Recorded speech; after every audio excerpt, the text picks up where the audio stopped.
ভালোবাসা যে এদেশে অগ্রহণযোগ্য তা বেনজির ভালো করেই জানতেন। তারপরও কোনো কিছু তোয়াক্কা না করে ভালোবাসার মানুষকে চুমু খেলেন বেনজির, তাও একেবারে থানার ভেতরে পুলিশের সামনেই। মুহূর্তে হইচই পড়ে গেল। ওসি দৌড়ে এসে বললেন, এসব কি হচ্ছে? বেনজির তখন প্রাচীরের মতো সুদৃঢ় কণ্ঠে বললেন, ভালোবাসার প্রমাণ দিলাম। যে লোকটির জন্য কিশোরী এই মেয়েটির এত ভালোবাসা, তিনি আমাদের নগর বাউল জেমস।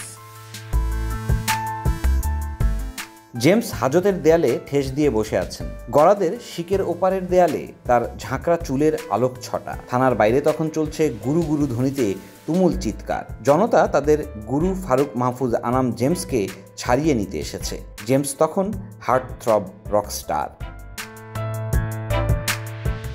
বেনজিরকে প্রথম দেখায় তখন কিশোরী বলবে না কেউ। হালকা পাতলা গড়নের মেয়েটিকে দেখে মনে হতো স্কুলের গণ্ডি হয়তো পেরোয়নি। বেনজিরের ধনাঢ্য ব্যবসায়ী বাবা ইকবাল সাজ্জাদ অপহরণ মামলা ঠুকে দেন উত্তরা থানায়। এরপর জেমস আর বেনজির আমেরিকা থেকে ঢাকায় এলে বিমানবন্দর থেকে পুলিশ তাদের আটক করে নিয়ে আসে।